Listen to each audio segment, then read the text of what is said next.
네, 이번 시간은 울산 문화다양성 실행 과제와 타지역 정책 사례에 대해서 한번 강의를 시작하도록 하겠습니다. 우선 문화다양성의 정의에 대해서도 한번 살펴볼 거고요. 그 다음에는 문화다양성 사업 현황, 문화다양성 실태, 사업 사례, 시사점까지 한번 살펴보도록 하겠습니다. 먼저 문화다양성의 정의에 대해서 한번 살펴보면요. 문화다양성 보호와 증진에 관한 법률과 그리고 유네스코에서 하는 정의가 조금은 다르지만 이 두 가지를 한번 살펴볼 텐데요. 먼저 문화다양성의 보호와 증진에 관한 법률에서는 문화다양성이란 집단의 사회의 문화가 집단과 사회 간 그리고 집단과 사회 내에 전하여지는 다양한 방식으로 표현되는 것을 말하며 그 수단과 기법에 관계없이 인류의 문화유산이 표현, 지능, 전달되는 데 사용되는 방법의 다양성과 예술적 창작, 생산, 보급, 유통, 향유 방식 등에서 다양성을 포함한다 라고 되어 있습니다. 말이 되게 조금 어렵죠. 잘 읽히지도 않습니다. 자, 그렇다면 유네스코에서 정의하고 있는 문화다양성은 무엇인지 한번 살펴볼게요. 유네스코 세계 문화다양성 선언에서 살펴보면은 한 사회와 집단의 성격을 나타내는 정신적, 물질적, 지적, 감성적 특성의 총체이며 예술이나 문자를 통한 형식뿐만 아니라 생활 양식, 인간의 기본권, 가치, 전통과 신앙 등을 포함하는 포괄적 개념으로 정의를 하고 있습니다. 지금 문화다양성 보호와 증진에 관한 법률보다 유네스코에서 정의한 것들이 조금 더 이해하기 쉬울 거라고 생각을 하는데요. 이 유네스코에서 등장한 문화다양성의 어떤 개념과 어떤 등장, 발전에 대해서도 간략하게 한번 살펴보도록 하겠습니다. 우선 이 문화다양성이라는 단어가 나타난 배경을 한번 살펴보면요. 지금 2차 세계대전 중에 인류에게 자행된 야만적인 행위, 우리가 뭐 꼭 말로 표현하지 않아도 굉장히 조금 생각하고 떠올리기 어려운 그런 행위들에 대응하기 위해서 채택된 1948년 세계 인권선언에 있는데요. 그 내용 27조의 내용을 보면은 이렇습니다. 모든 사람은 공동체의 문화생활에 자유롭게 참여하고 예술을 감상하며 과학의 진보와 그 혜택을 향유할 권리를 가진다. 두 번째, 모든 사람은 자신이 창조한 모든 과학적, 문학적, 예술적 창작물에서 생기는 정신적, 물질적 이익을 보호받을 권리를 가짐을 어떤 주요 내용으로 하고 있고요.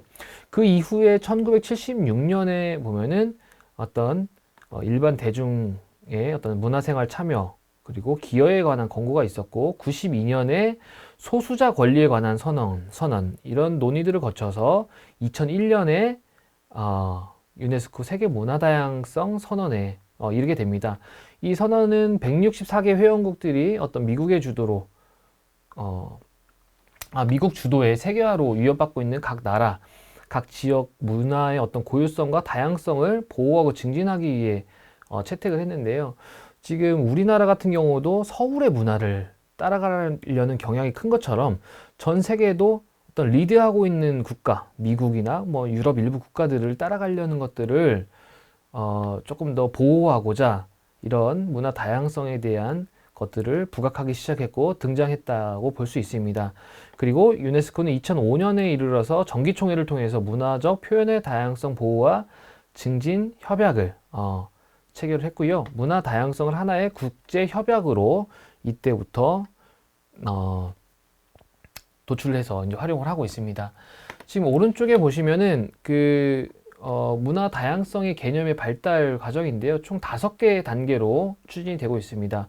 문화와 지식의 단계가 첫 번째 있고요. 그 다음에 문화와 정치의 단계, 세 번째 문화와 발전의 단계, 네 번째 문화와 민주주의의 단계, 문화와 전 지구화 단계 이렇게 5가지로 살펴보고 있습니다. 그리고 이런 것들의 주요 특징이나 문화적 다양성 개념은 우리 표를 참고해서 한번 읽어봐 주시면 도움이 될 것 같습니다.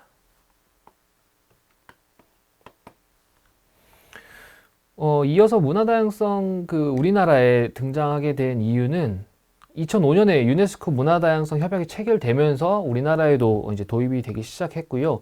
우리나라는 아까 유네스코 협약 164개국 중에 110번째로 이 같이 참여를 하게 됐습니다. 우리나라도 이제 이렇게 2005년 이후에 문화 다양성 정책이 추진이 됐는데 2000년대 이후에 그 다문화 정책 추진과 더불어서 문화 다양성 논의가 본격화가 되다 보니까 우리가 다문화 정책과 문화 다양성 정책에 어떤 좀 혼동이 되는 시기였습니다.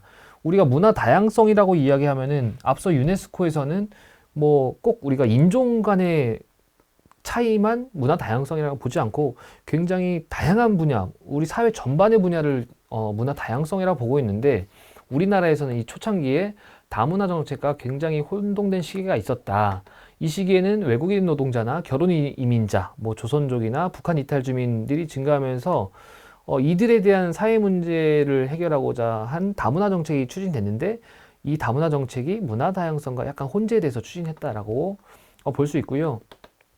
그런 문제들을 이제 개선하고자 해서 2014년에 문화 다양성의 보호와 증진에 관한 법률이 이때 제정이 되게 됩니다. 이 법을 통해서 우리가 어떤 문화 다양성에 좀 더 전문적으로 세부적으로 들어갈 수 있는 기틀을 마련했다는 점에서 의미가 있고요. 물론 이때 제도를 마련했지만 바로 우리가 원하는 문화 다양성 어떤 사업의 추진이나 이런 데 자리를 잡기까지는 조금 더 시간이 걸린 것으로 나타나고 있습니다. 문화 다양성 보호와 증진에 관한 법률 내용은 이렇게 8가지 내용이 주요 내용이라고 볼 수 있습니다. 그리고 우리가 법률도 살펴봤지만 문화적 표현의 다양성 보호와 증진 협약에서도 문화 다양성에 대한 개념을 이렇게 정의를 하고 있습니다.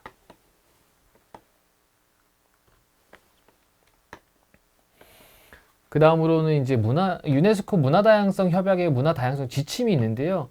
뭐 인권 및 기본적 자유에 대한 존중 원칙, 주권 원칙 등등 해서 16가지 문화 다양성 지침이 이렇게 표현이 되고 있습니다. 그래서 이 16가지 협약에 따른 지침과 조치를 통해서 우리나라 문화 다양성 어떤 시작이 되었다라고 볼 수 있습니다. 오른쪽에 보시면은 그런 것들에 의해서 우리나라도 각 광역지자체, 그 다음에 기초지자체, 그 다음에 교육기관 등에서 문화 다양성에 관련된 조례를 제정하고 있는데요. 지금 광역자치단체 같은 경우는 우리나라 17개 광역자치단체 중에 10개가 관련 조례를 제정을 하고 있습니다. 아쉽게도 우리 울산광역시는 아직 그 조례가 없는데요. 지금 아직 광역자치단체에서는 7개 자치단체가 부재한 것으로 보이고 그 다음에 기초자치단체 같은 경우에는 우리나라 약 한 226개 기초자치단체 가운데 10개 기초자치단체가 지금 문화다양성 관련 조례를 가지고 있고 그 다음에 교육 관련 기관에서는 경기도교육청과 경남교육청이 문화다양성 관련 조례를 가지고 있습니다. 특징으로 보면은 이 광역자치단체 중에 경남 같은 경우도 문화다양성 조례가 현재 있지 않습니다. 있지 않은데 보면은 경남교육청과 그 다음에 경남 김해 같은 경우에는 문화다양성 보호와 증진 조례를 가지고 있습니다. 경남 같은 경우에는 외국인 노동자나 그리고 김해 같은 경우도 노동자나 결혼 이주민들이 굉장히 많다 보니까 문화다양성 관련돼서 조금 선도하고 있는 도시라고 볼 수 있고 광역에서 수립하기 이전에 기초에서 수립한 것이 굉장히 의미가 있다라고 특징이라고 볼 수 있습니다. 우리 울산광역시 문화다양성 사업도 몇 해 전부터 계속해서 추진이 되고 있는데요. 지금 2020년 사업부터 정리를 한번 해봤습니다.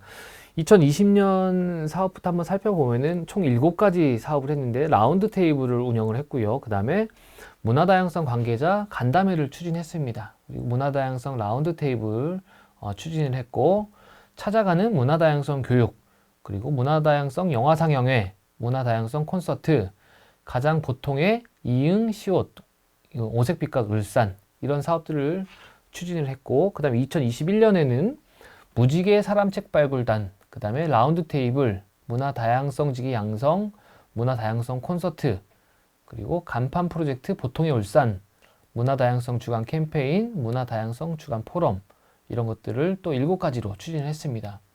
그러면서 2022년에는 문화다양성 주간 Y, 문화다양성 사업을 추진했고요. 그 다음에 내 이웃의 식탁, 문화다양성 라운드 테이블, 그 다음에 모음 프로젝트가 2022년에 있었고, 작년 2023년에는 문화다양성 실태조사, 문화다양성 정책 포럼, 이런 사업들이 추진됐습니다. 2022년 사업부터 어떤 문화다양성 확산 사업의 어떤 결과나 자체 평가 내용을 한번 살펴볼 텐데요. 지금 우리가 2020년이나 2021년 같은 경우에는 굉장히 어떤 양적으로 문화다양성 사업들을 많이 추진해 온 것을 볼 수 있었습니다. 그리고 2022년부터는 조금 더 집중된 사업 추진을 했다고 볼 수 있는데요. 2022년 사업을 한번 살펴보면은 우선 문화다양성 주간 Y, 문화다양성을 보면은 문화다양성 영상 공모전 및 선정작 온 오프라인 상영회 개최를 했고요. 그 다음에 두 번째 사업의 내 이웃의 식탁은 맛을 통해서 지역 내 이주민과 시민들 간의 소통의 자리를 마련한 사업입니다. 이 사업을 통해서 서로의 어떤 문화를 공유하고 체험해보고 경험해봄으로써 이주민이나 우리 울산 시민들 간의 어떤 공감대 형성, 네트워크 형성에 기여를 했다라고 볼 수 있습니다. 그 다음에 세 번째 문화다양성 라운드 테이블을 추진했는데요. 지역에 있는 어떤 문화다양성 관련 이슈나 현안 발굴, 어떤 소통의 장이라고 보면 될 것 같습니다. 이 문화다양성 이 라운드 테이블을 통해서 이 문화다양성 협력 거버넌스 구축과 그 관련 지원 체계 마련한 것이 사업의 결과라고 볼 수 있습니다. 그리고 모음 프로젝트 같은 경우에는 문화다양성 주체의 문화예술 활동장 마련과 그 다음에 역량 강화를 지원을 했고요. 문화다양성을 주제로 한 지역의 문화예술 프로그램 활성화를 추진한 것이 이 사업의 결과라고 볼 수 있습니다. 자, 그렇다면 이 추진한 사업들의 평가는 어떠한지 한번 살펴보겠습니다.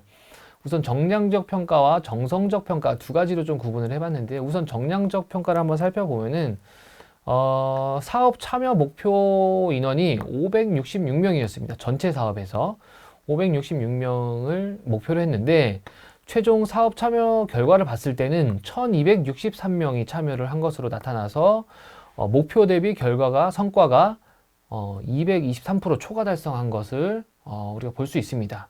그리고 단체와 그리고 참여한 사람들의 목표는 총 16개 단체가 참여한 걸 목표로 했는데, 사업 성과로서는 42개의 단체가 참여를 해서 이 역시도 262% 초과 달성한 것으로 나타났습니다.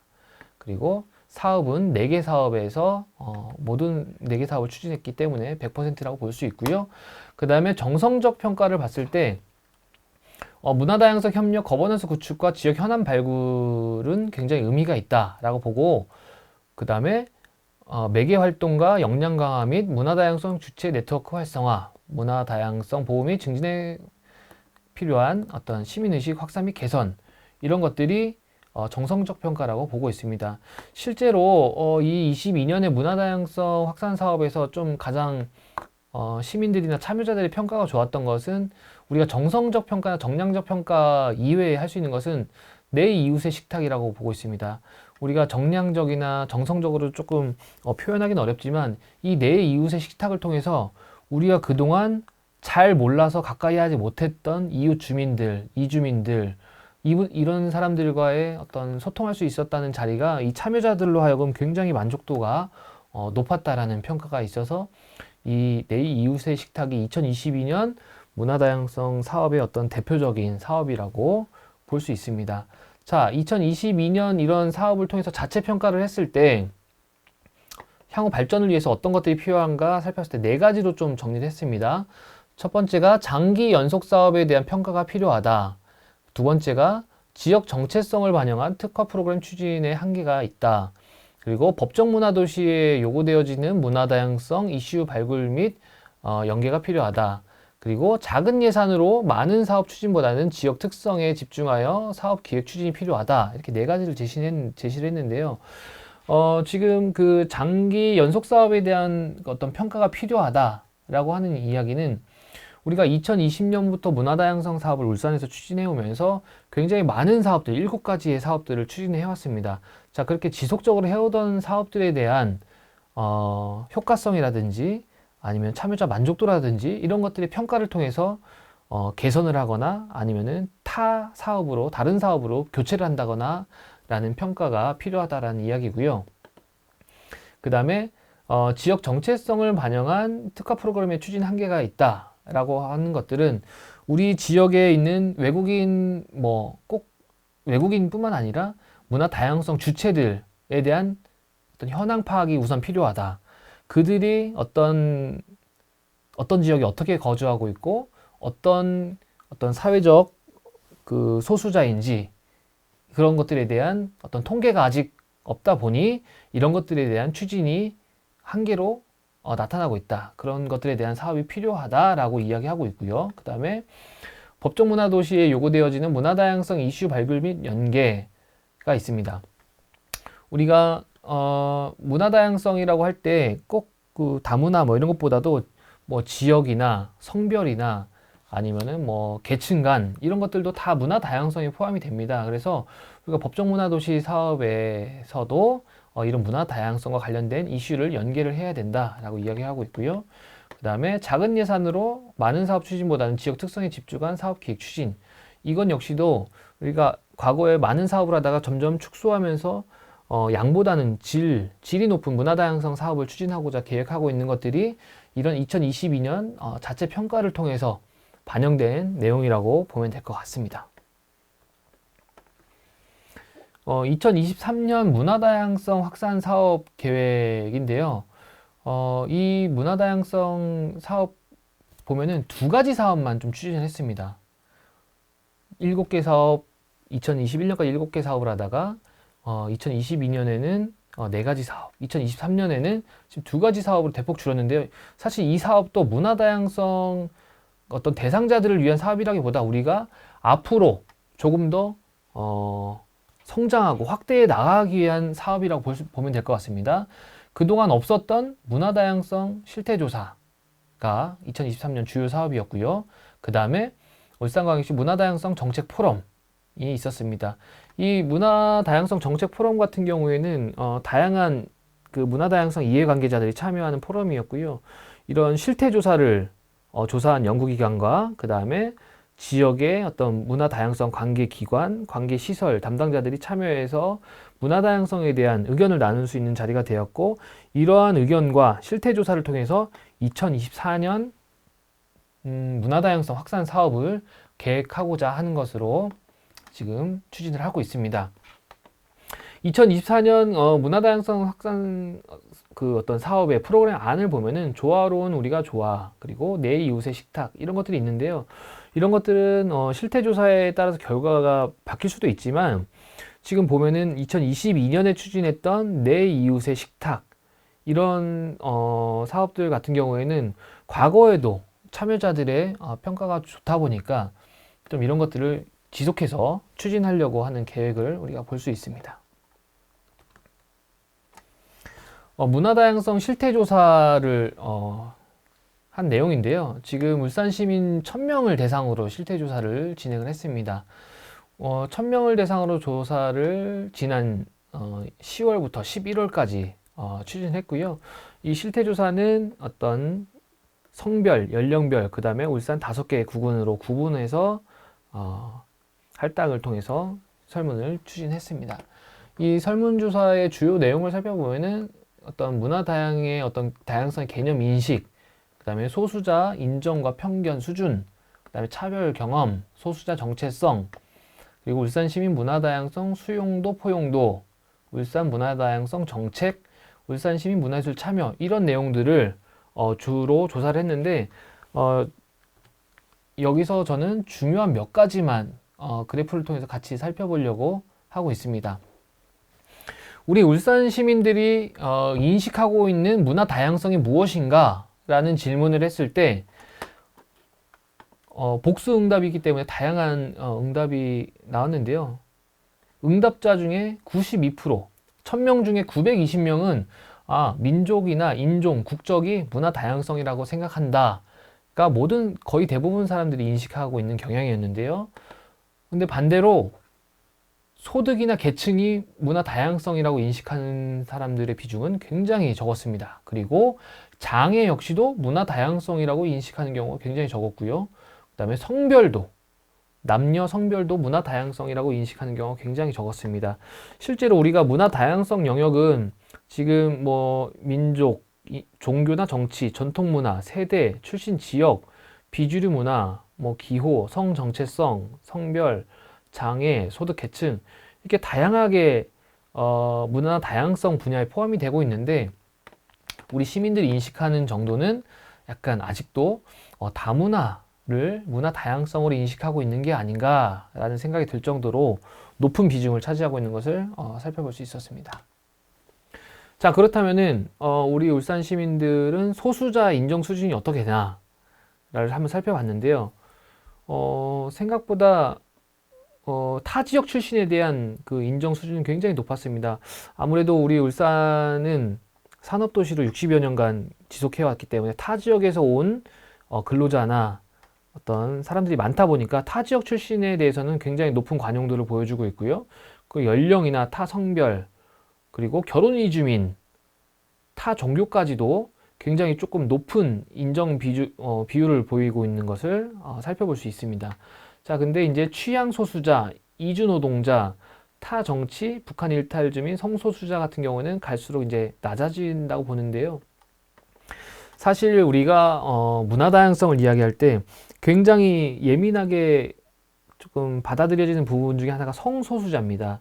그러다 보니까 인정 수준이 낮은 것 조금 어느 정도 예측은 할 수 있었는데 의외인 것이 북한 이탈 주민이 인정 수준이 굉장히 낮고 타 정치 본인의 견해와 다른 타 정치에 대해서도 인정 수준이 조금 낮은 것을 우리가 한번 이번 조사를 통해서 살펴볼 수 있었습니다. 이번 조사에서 조금 의외인 것이 있었는데요. 소수자 응답 현황을 한번 보시면은 성소수자 11명. 과거 같았으면은 본인들의 어떤 뭐 취약한 부분이라고 해야 될까요? 조금 감추고 싶은 부분을 아마 응답하지 않았을 수도 있습니다. 그런데 솔직하게 이렇게 응답을 하고 설문조사에 임해줬다는 것 자체가 이번 조사가 굉장히 의미가 있다라고 보고 있고요. 여성 478명, 북한 이탈 주민 3명, 외국인 근로자 5명, 결혼 이주민 4명, 장애인 23명, 성소수자 11명, 취향 소수자 14명이 이번 조사에서 사회적 소수자 구분으로 나타났고요. 자, 오른쪽 표를 보시면요. 본인을 이 응답한 사람들이 답변한 겁니다. 본인을 사회적 소수자라고 생각하는가? 라고 질문을 했더니 그렇지 않다. 나는 사회적 소수자라고 생각하지 않는다가 93.1%라는 절대적인 수치를 차지하는 것을 볼 수 있었습니다. 이 사회적 소수자, 우리가 법적으로 어떤 행정적으로 구분하고 있는 이 사회적 소수자들이 본인은 사회적 소수자라고 생각하지 않는 비율이 굉장히 높았고요. 사회적 소수자라고 생각하는 비율이 6.9%로 매우 낮게 나타났습니다. 자, 이거는 우리가 좀 더 생각해 볼 필요가 있는데요. 그 사회적 소수자, 문화 다양성에 대한 인식 전환이나 어떤 홍보가 더 필요하다라고 생각할 수 있습니다. 우리가 일반적으로 여성과 남성 있는데 여성을 사회적 소수자라고 생각하는 경우가 많지는 않은 것 같습니다. 물론 뭐 기준에 따라서 소수자라고 판단을 할 수도 있겠지만 그렇기 때문에 우리가 이런 소수자 기준에 대해서도 좀 더 알리고 있던 사회적 인식 개선에 대해서 좀 더 알려나가야 될 필요가 있지 않겠나라는 생각을 해봤습니다. 자, 이러한 것들을 잘하고 있는 사례 한 가지를 좀 제시를 해봤는데요. 광주광역시 사례입니다. 문화 다양성을 추진하면서 앞서 말씀드린 것처럼 뭐 인종, 뭐 성별, 그다음에 장애, 취약계층, 뭐 다양한 분야의 소수자, 문화 다양성 영역이 존재하는데 각각의 사업들로 추진을 하다 보니까 문화 다양성이라고 인식을 하지 못하고 장애인 복지 정책이라고 인식하거나 아니면 다문화 정책이라고 인식을 하거나 아니면은 뭐 취약계층 지원 사업이라고 인식하거나 이런 경우들이 굉장히 많습니다. 자, 우리가 그런데 문화다양성 법에서 문화다양성을 조금 더 인식의 전환을 위해서는 이 광주광역시 사례를 한번 살펴봐야 되는데요. 두 가지 사업을 추진했습니다. 첫 번째가 광주 시민의 날 연계 문화다양성 홍보부스 운영이 있고요. 그 다음에 문화다양성 캠페인이 있습니다. 이 홍보부스 운영이 조금 의미하는 바가 큽니다. 보통 문화다양성 사업 하면은 일회성 행사, 물론 광주광역시도 일회성 행사로 끝나긴 했는데 좀 의미가 있는 거는 광주문화재단과 그 다음에 여성가족재단, 광주장애인종합복지관, 청소년활동진흥센터, 독립영화관, 독립서점들이 똘똘 뭉쳐서 사업을 추진했다는 게 의미가 있는데요. 이들이 한 공간에서 다문화 관련된, 성평등 관련된 장애인, 그 다음에 청소년, 독립영화 관련된 것들을 홍보를 통해서 문화 다양성이 이렇게 다양한 장르가 있다는 것을 알릴 수 있는 사업으로 운영을 했고요. 그 다음에 문화 다양성 캠페인이 가장 좀 의미가 있다고 보고 있습니다. 이 캠페인을 통해서 한 달 동안 광주광역시 전광판, 그리고 방송, 홈페이지, SNS를 통해서 문화 다양성에 대해서 지속적으로 홍보를 하고 추진을 했습니다. 이것을 통해서 얻어지는 결과는 일반 시민들이 문화 다양성을 인식하지 못하고 단어에 대해서 생소하게 생각하는 일반 시민들도 문화 다양성에 대해서 인식하고 알아갈 수 있다는 점에서 이 한 달간의 캠페인은 굉장히 의미가 있다고 봅니다. 향후에 우리도 이러한 캠페인, 장기적인 캠페인을 통해서 우리 문화 다양성의 인식 확대, 인식 전환을 도모할 수 있는 사업이 좀 필요할 것이라고 보고요. 이러한 현황과 사례들을 통해서 우리가 성숙한 문화 다양성 확장을 이루기 위한 시사점 몇 가지를 좀 제시를 했습니다. 가장 첫 번째로 제가 계속 말씀드렸던 시민의 문화 다양성 인식 확산을 위한 사업 추진이 필요하고요. 그 다음에 소수자 본인들 자신들의 인정 수준 향상을 위한, 그리고 시민들이 인정하는 수준 향상을 위한 사업이 추진이 필요하고, 그리고 문화 다양성 인식 확산을 통해 소수자 정체성 형성에 필요하다.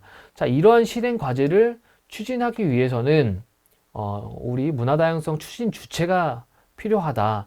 그런데 이 추진 주체를 구성하기 위해서는 문화 다양성 조례 제정이 우선이 되어야 된다라는 이야기가 먼저 이루어져야 될 것 같고요. 이 조례 제정을 통해서 구체적인 계획 수립과 어떤 추진위원회 구성이 필요하고요. 그 다음에 이들을 통합 관리할 추진 주체가 조성이 되고, 그 다음에 이들이 기본 계획이나 이런 것들을 통해 수립을 통해서 우리가 다문화 정책과 구분되는 문화 다양성 정책의 실현이 필요하다라는 것이 오늘 강의의 주요 내용이라고 볼 수 있을 것 같습니다.